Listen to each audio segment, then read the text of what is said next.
Bonjour à tous, bienvenue pour ce premier direct de cette dernière journée absolument phénoménale de l'Infernal Trail des Vosges, ici depuis Saint-Nabor-Remiremont. Sébastien Roux en votre compagnie pour ce premier plateau. On va commencer par vous faire un récapitulatif évidemment de ce qui s'est passé cette dernière nuit, une nuit très intense qui a vu les arrivées progressives d'un grand nombre des concurrentes et concurrents du 200 km. Voilà le pointage. Vous êtes à la limite des derniers finishers. Vous le voyez, 64 concurrentes et concurrents sont arrivés pour l'instant avec plus de 56 heures d'effort pour les derniers concurrents arrivés sur un total de 84 encore en course. Il reste donc plus d'une vingtaine de concurrents et concurrentes à arriver. Cette nuit, nous avons eu les arrivées des 3 premières femmes du 200 km avec des dames absolument extraordinaires tout au long de cette nuit, avec une lucidité sur la fin de parcours qui était absolument hallucinante et une capacité d'analyse très intéressante. Ça, c'était pour le 200 km. L'épreuve phare et sur la petite sœur du côté du 120 km. Nous sommes à 122 concurrents arrivés avec des temps de parcours qui maintenant sont au niveau des 32 heures et 17 minutes, vous le voyez. Et nous avons encore un bon nombre d'arrivées prévues dans cette matinée sur ce plateau du 120 km. Alors simplement, on est évidemment là, vous le voyez en direct sur la ligne d'arrivée avec les finishers de ces disciplines. Ça, c'était cette nuit. Maintenant, tournons-nous vers le matin, vers la course qui va nous animer. C'est le 30 km. Un format presque de sprint par rapport au 120 ou au 200. Et depuis quelque temps, nous suivons une personne en particulier, Camille, une des bénévoles de l'Infernal, qui va vous narrer aussi bien sa vie de bénévole que sa préparation du 30 km. Nous la retrouverons en course ce matin. Place à cette présentation et ce reportage vidéo sur Camille, notre bénévole coureuse.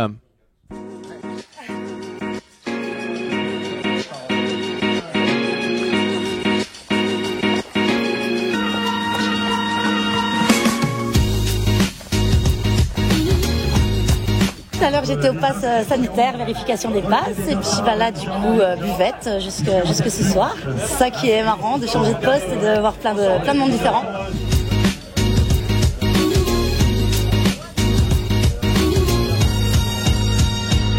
On a un groupe de 3, donc là ça fait plusieurs mois qu'on s'entraîne maintenant. Et en parallèle, on a aussi les entraînements avec Lucie, les trailers des Vosges à Saint-Nabor, ici même au stade des Perrets en fait. Voilà.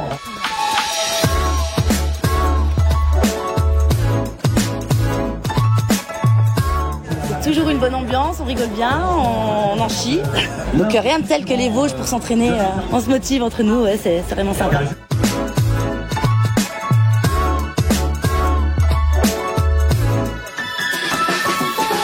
On a le 30 là demain, mais c'est l'Infernal, ça fait partie aussi d'une préparation physique pour le mois de mars 2022, parce que je pars faire un trek au Maroc. Ça s'appelle le Trek Elle Marche, c'est un trek 100% solidaire, 100% féminin.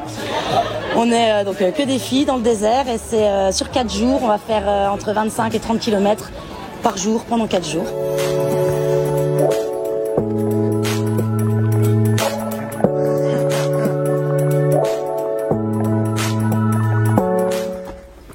Alors derrière cette très belle image, presque carte postale des Vosges, on va découvrir l'autre facette, la facette médicale sur ce premier direct du matin, puisque nous avons le plaisir de recevoir la médecin officielle avec nous. Bien le bonjour.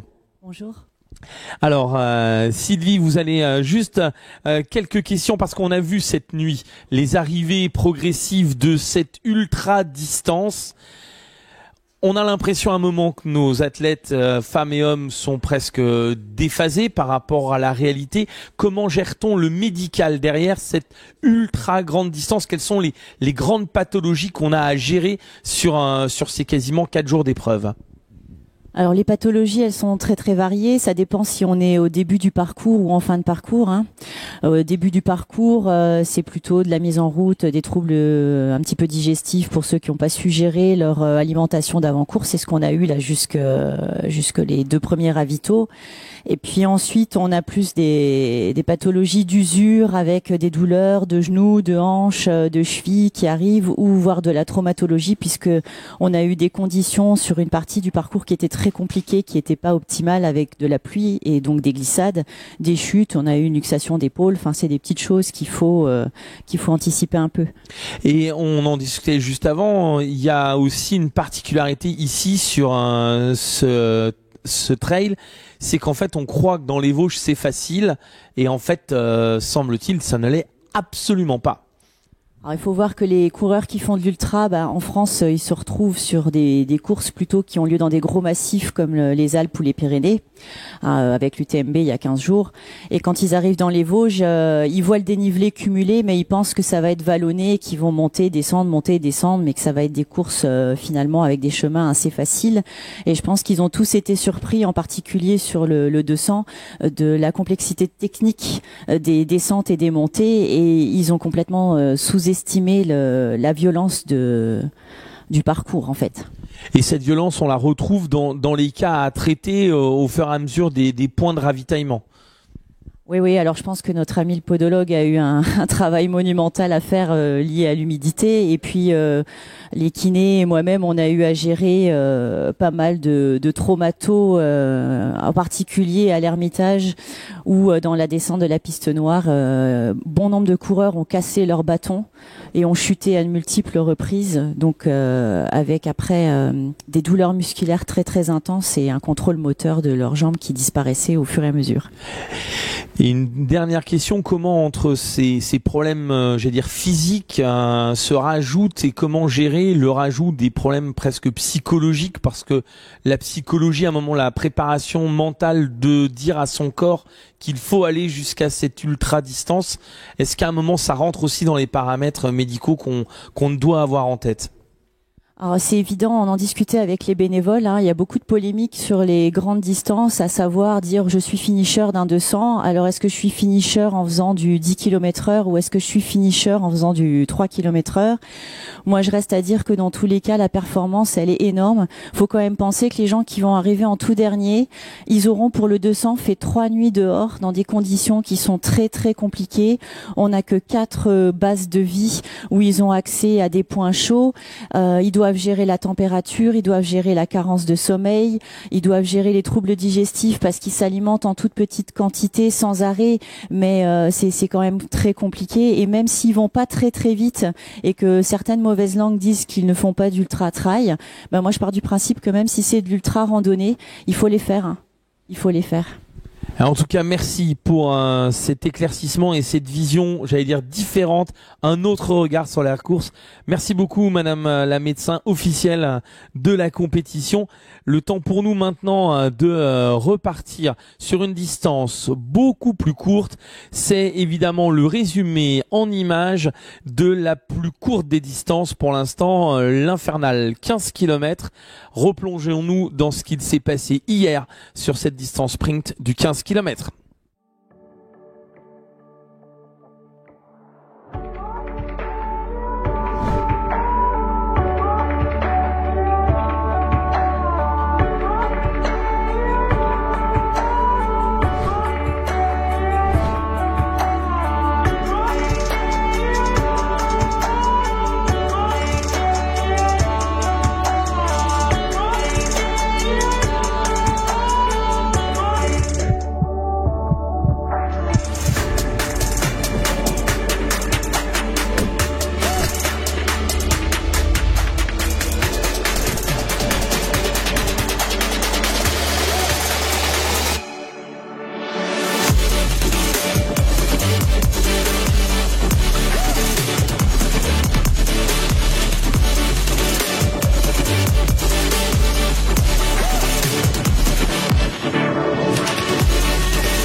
Et vous l'avez vu donc, ce 15 km distance très courte, enfin si on peut dire ça, sur le trail, en tout cas le 15 km distance qui était ouverte à énormément d'inscrits.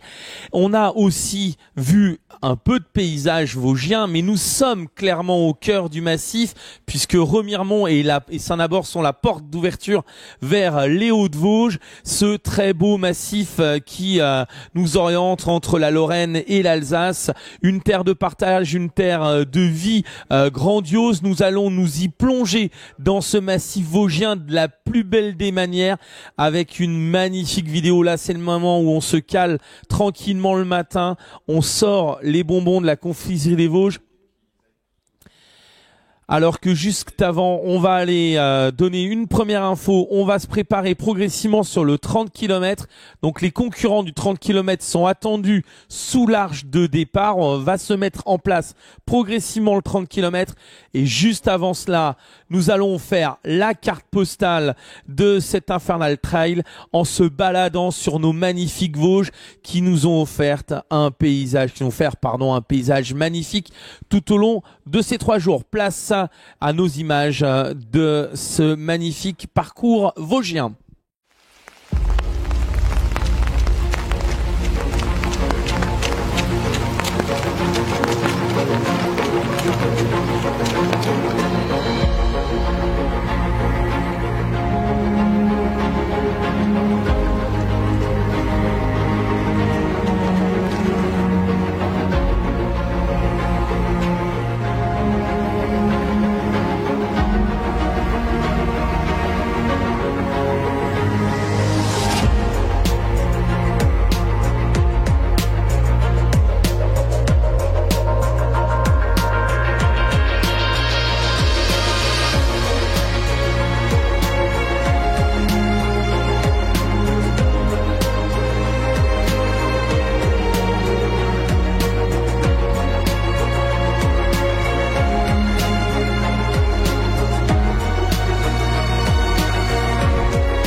Et après cette saveur des sapins, on va revenir dans la zone de départ. On va retrouver Luc et Yann pour vous mettre cette fois-ci dans l'ambiance du direct avec les préparatifs du départ du 30 km. Messieurs, la parole est à vous pour nous faire monter l'ambiance sur ces 30 km. Voilà, merci Sébastien, merci à toute l'équipe pour ces belles images du live. Alors Luc, on se retrouve pour ce qui va être certainement l'un des grands temps forts de cet Infernal 2021 avec le départ de l'IT30. 30 km qui font partie du Trail Tour national. Un grand nombre d'entre vous, évidemment, vont chercher ici aujourd'hui les points. Non seulement à briller sur l'Infernal, mais également les points dont ils ont besoin pour petit à petit grappiller des places dans la ranking list nationale. Voilà, donc l'IT30 faisant partie du Trail Tour national. Vous êtes quelques 500 coureurs. 550. Voilà, exactement. 550 coureurs cette année. Et donc on est vraiment dans la moyenne habituelle sur cette course, malgré toutes les conditions difficiles de préparation qu'on connaît pour les trailers depuis les 2 dernières saisons. Et ça nous va droit au cœur parce que ça veut dire pour nous que c'est un bon signal. L'Infernal est suivi de près et il était attendu encore cette année, Luc. Oui. Alors, moi, j'ai un petit point avant que Yann fasse le briefing. Moi, je vais vous demander, lorsque vous arrivez sur les ravitaillements des points de contrôle, vous avez un numéro de dossard. Je vous rappelle que le dossard doit être porté à l'avant, devant vous, de manière à ce que les commissaires puissent voir votre numéro et faire effectuer les pointages. Donc ça, c'est impératif, pensez-y. C'est vrai que quand on court, souvent on n'y pense pas, le dossard se trouve sur le côté, mais s'il vous plaît, pour les commissaires, merci. À toi Yann. Voilà, donc on va attaquer le briefing. Je vais donc vous demander d'être très très attentif, même si je sais très bien qu'avec la sonote décibel, mes informations vous vont droit dans les oreilles. Alors la toute première information, elle concerne l'éco-attitude. Vous allez traverser sur les 30 km parmi les plus beaux sentiers du massif vosgien, dont une partie traverse le massif classé Natura 2000. Il est donc évident que derrière votre passage, on ne doit plus savoir que vous êtes passé. Vous aurez été sur cette édition, je crois, pas loin de 2000 coureurs. Et 2000 coureurs, à la fin, ça laisse une trace au sol d'une terre un peu foulée, et c'est tout. Je veux entendre par là que si vous avez évidemment avec vous, et c'est en général le cas, y compris sur le 30, des petits bidons de shooters énergétiques ou des barres de céréales, essayez de garder vos blisters avec vous, vous glissez ça dans la poche ou dans la culotte en attendant d'arriver jusqu'à l'aire d'arrivée. Merci, merci à vous pour cette attitude éco-citoyenne, parce que c'est grâce à cela que tous les ans, nous avons les autorisations voilà, des institutions, notamment de l'ONF et de la préfecture, pour pouvoir tracer au milieu du massif. La deuxième information concerne le balisage du parcours. Le parcours est balisé sur cet IT30 tous les 50 mètres. Tous les 50 mètres. Alors, on est en pleine journée, il fait beau, les conditions sont optimales, il devrait y avoir absolument aucun problème de parcours, mais on ne sait pas, ça peut arriver. Si au-delà des 50 mètres, vous ne voyez plus de balisage spécifique de l'infernal, vous n'êtes plus sur le parcours. Voilà. Il y a peu de chances que ça arrive, mais je vous donne quand même la consigne. 50 mètres sans balisage, on n'est pas sur le balisage de l'infernal. Ça n'est pas possible. Voilà. Donc ça évite aux gens, non pas de se perdre, parce que vous n'allez pas vous perdre bien sûr, mais de perdre du temps. Voilà. On sait que le temps, c'est la clé, en particulier pour l'infernal 30. Et puis dernière chose, vous allez être suivi, vous allez passer évidemment à côté de certains points de passage qui vont nous permettre évidemment d'établir à la fin un classement pour que tout se passe bien, et puisque l'on est suivi par les officiels effectivement de la Fédération française d'athlétisme, il faut, comme l'a indiqué Luc, que votre dossard soit visible sur la face avant, de sorte que les officiels de la fédération puissent contrôler les passages individuels de chacun des concurrents. Voilà, ça c'est très très important, notamment pour ceux qui bien sûr, ici aujourd'hui, ont la prétention d'aller grappiller des points pour le TT, l'ITT, le Triathlon national. Voilà les quelques consignes, on va vous laisser maintenant les 2 ou 3 minutes de préparation dont vous avez naturellement besoin, comme chacun des coureurs. Le parcours cette année est dur, comme les années précédentes. On vous l'a créé pour qu'il soit infernal, comme son nom l'indique. On espère qu'il va tenir sa réputation une fois encore pour cette 13e édition. Le chiffre 13 a jusqu'à maintenant porté chance à la totalité de nos trailers sur cette 13e édition. Merci à vous d'être présents. Merci, merci, parce qu'il y avait beaucoup d'incertitudes à la fois sur l'organisation à su tenir le choc.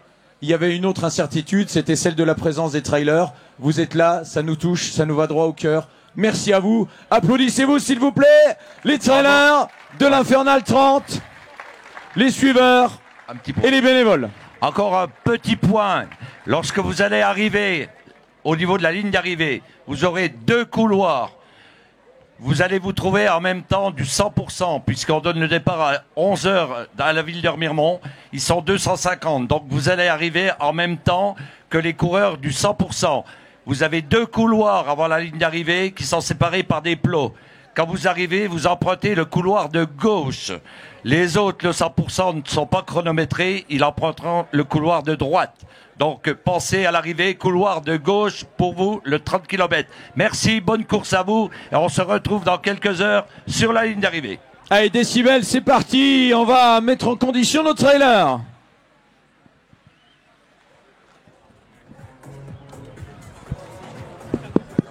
Un, deux.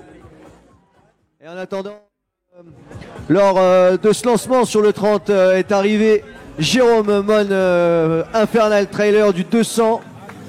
Donc arrivé après bien plus d'efforts sur ces 56 heures pour Jérôme Mon, 56 heures et 42 minutes.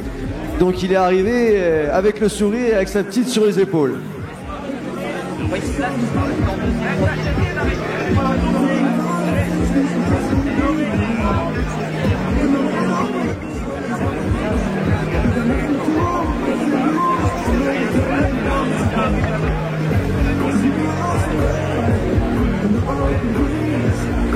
Allez, j'invite les derniers coureurs de l'Infernal 30 qui ne sont pas encore dans l'aire de départ à rejoindre l'aire de départ.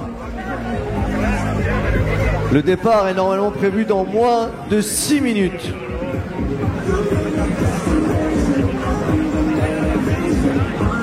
Alors que l'on voit Anissé Perrin en pleine concentration.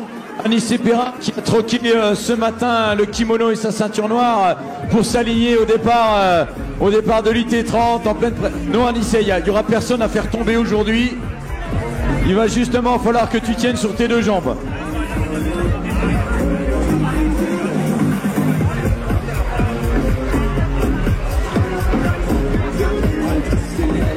Voilà, ça commence à gigoter un peu cette trépigne dans les rangs de l'Infernal 30. Je fais, comme à mon habitude, ma petite traversée de la masse des trailers.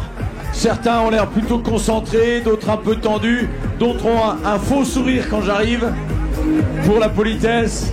D'autres sont totalement, totalement cool. Certains vont courir en groupe, d'autres en solo. Levez les bras, s'il vous plaît. Quel est celui qui pense pouvoir gagner aujourd'hui? Ah, tu vois Luc, ils ont tous des prétentions, hein, y a rien à faire, ils sont nombreux, oui. Il y a Stani Simon est là avec sa femme, Émilie aussi présent. Salut les copains, comment ça va? Ouh, je vais avoir l'œil sur vous. Vivement l'arrivée, vivement l'arrivée. Je suis à côté de Pascal Aubert, un local de la Bresse. Pascal, tes ambitions, c'est quoi? Je sais pas, on va essayer le top 20, mais c'est pas gagné. Ah, le top 20, donc c'est pour ça, de toute façon, je suis en train de regarder les 4-5 premières lignes. Là, il y a des tops, c'est vrai. Bonne chance à toi, on se retrouve tout à l'heure. Pascal Aubert qui nous vient de la Bresse, ça tombe bien, la Bresse c'est 30 km. 30 km, un autre trailer qui s'appelle Francis. Francis, t'es sur le podium à l'arrivée d'ici 2-3 heures de temps. Ah, ça serait une grosse déception si j'y étais pas, ouais. Bah écoute, bonne chance à toi. Moi je suis à côté de Mélina, première ligne. Les ambitions Mélina. On va faire une belle course. Et le top? Je sais pas. Je sais pas, donc c'est nous qui saurons quand tu franchiras la ligne. Ok, bonne course à toi. Et toi donc, Julien, première ligne aussi. Ah, on va voir. Attention, t'as 540 candidats derrière toi. Si tu pars pas vite, tu vas te faire bousculer dans la côte là-bas. 3 minutes avant le départ. 3 minutes avant le départ.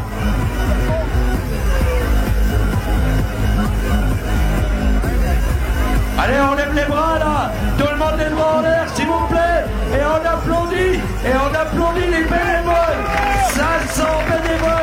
500 bénévoles pour vous qui ont œuvré depuis jeudi après-midi. Allez, bravo à vous. Et bonne course à vous toutes et à vous tous. Alors, lesquels d'entre vous iront boire une bière à l'arrivée? Levez la main. Ah oui, voilà. La buvette, vous pouvez vous préparer cet après-midi. Vous avez des candidats là. Qui pense arriver à l'heure de l'apéro sur les coups de 11h? Levez la main. Ah, il y en a moins, il y en a moins. Qui pense arriver pour l'apéro de 19h? Il y en a moins aussi.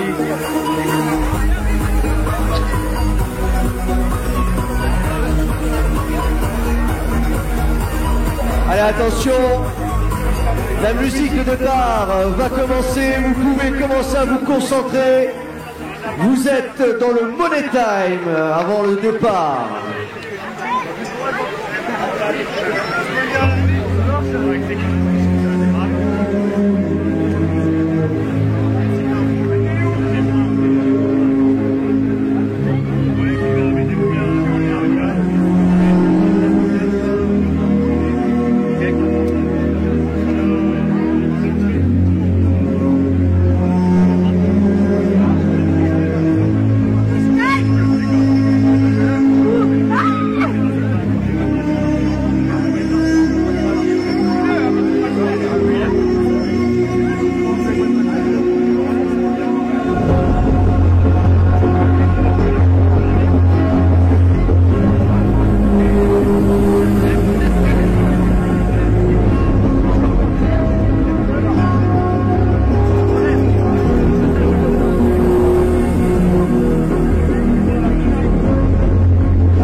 en direct le départ de cet infernal 30 km. Vous avez vu l'ensemble des concurrents prendre le départ. Nous suivons la sortie du stade ici à Saint-Nabord de la tête de course de ce 30 km qui va évidemment nous animer et nous égrener des arrivées tout au long de l'après-midi. Vous voyez cette masse de plus de 500 participantes et participants sur cette distance des 30 km. L'avant-dernier départ de cette manifestation tellement homérique, tellement palpitante depuis jeudi. On était parti du 200 km, du 120 km, le 60, le 15 et voilà la grande distance du 30 que vous voyez s'étirer déjà tout au long de ce stade ici à Saint-Nabord Remiremont.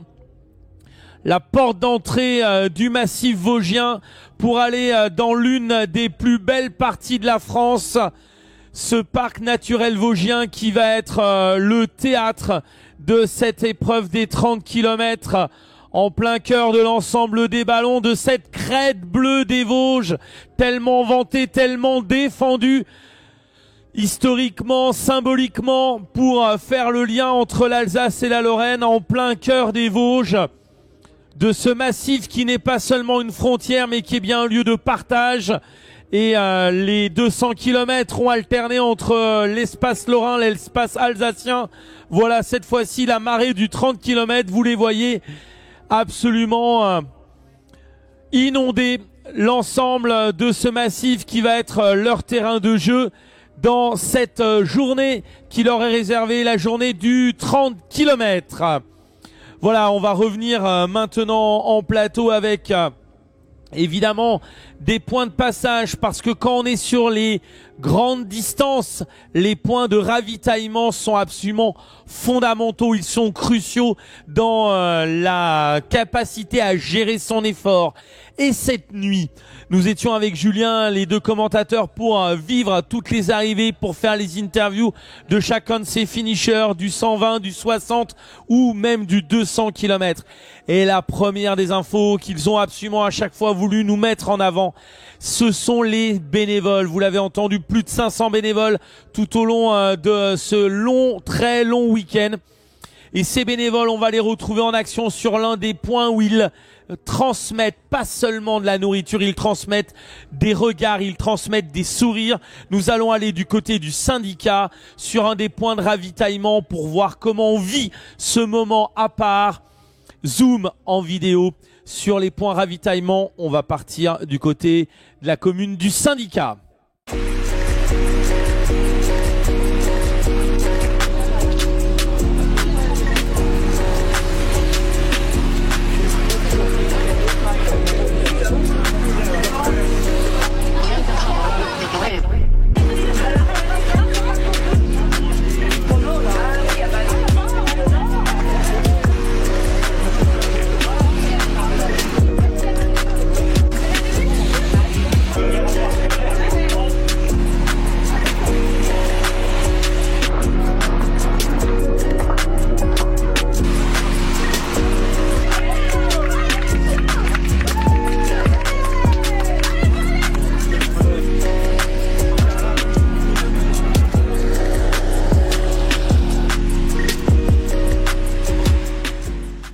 Et vous l'avez vu, le ravitaillement, un moment essentiel de communion entre les bénévoles, le territoire que l'on traverse et évidemment les concurrentes et les concurrents qui s'immergent totalement dans ce massif vosgien. Nous étions du côté de la commune du syndicat. Alors avec autant d'émotions, le départ du 30, les arrivées nocturnes du 200, et on a une bonne anecdote à vous narrer juste à la fin, donc restez avec nous.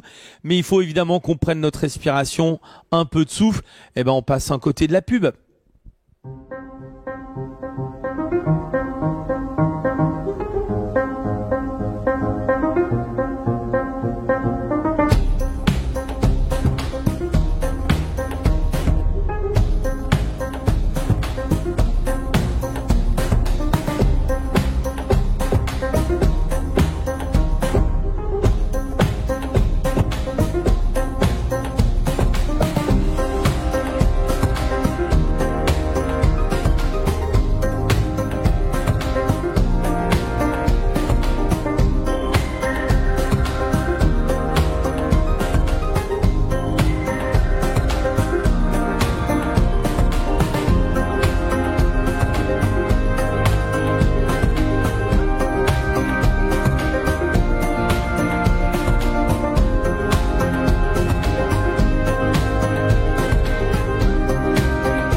Nous voici en plateau avec un de nos partenaires historiques de cet Infernal Trail. Nous avons le bonheur de recevoir monsieur Julien Lelaurin.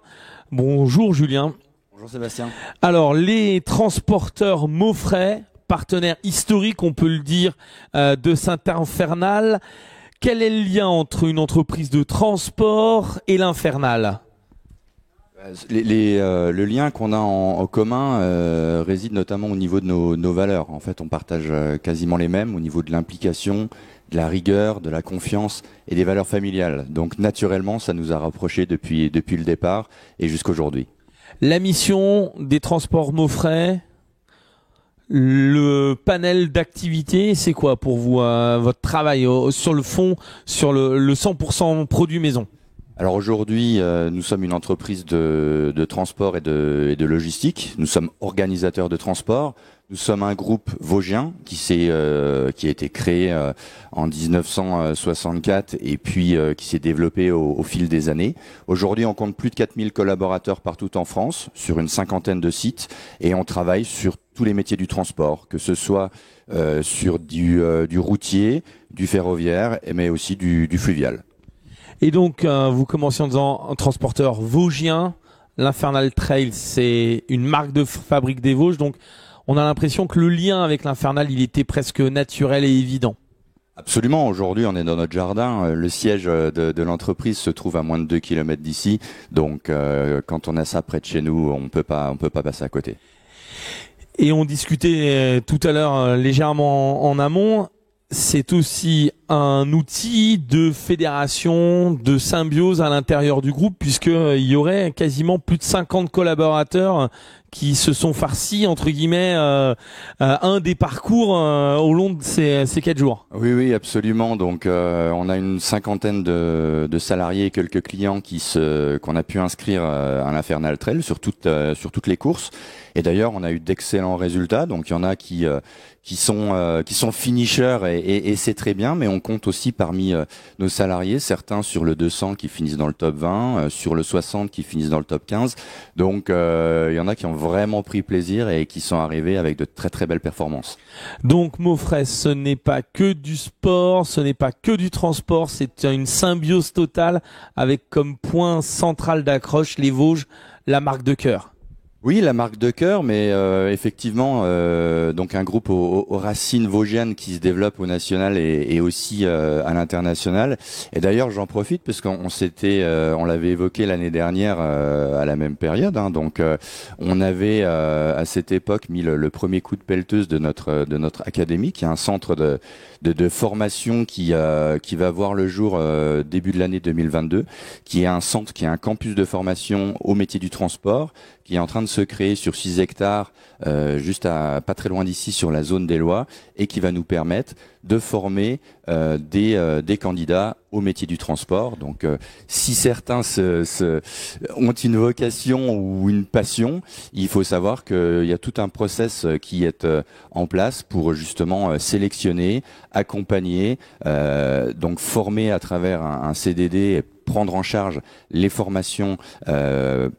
Le groupe prend en charge les formations pour ensuite donner suite avec un CDI. Donc tous ceux aujourd'hui qui se trouvent dans une situation où à un moment donné ils se sont dit tiens, pourquoi pas le transport, vous pouvez venir découvrir nos métiers sur notre site internet. Alors génial, parce que cette idée d'académie, c'est aussi une inscription de citoyens, de formation citoyenne, d'inscription vers l'ouverture vers le monde du travail. Merci en tout cas cette démarche pleinement engagée dans la vie active pour former nos jeunes.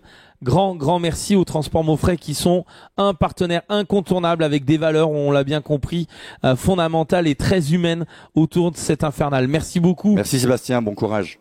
Ouais, bon courage, il va en falloir. On va jeter juste pour conclure ce premier plateau un petit coup d'œil sur le tableau du 200. Nous sommes à la barrière là pour l'instant. Le dernier arrivé, vous le voyez, nous sommes en 64e position avec un temps de course de 56 heures, 12 minutes et 40 secondes. 56 heures. Il faut bien l'avoir en tête pour terminer cette retransmission de ce premier plateau. On va vous laisser, puisqu'il est maintenant 9h15, le temps de prendre un deuxième café, un petit croissant. N'oubliez pas les bonbons vosgiens du côté de Plainfin et de la confiserie des Hauts-de-Vosges, parce que ça passe toujours avec un petit café. Et on se retrouve dans la suite de la matinée pour un prochain plateau télé. D'ici là, portez-vous bien. Attention, pensez les Vosges. Quand on y a goûté une fois, on y vit toute sa vie. Bonne fin de journée et à bientôt pour le prochain plateau.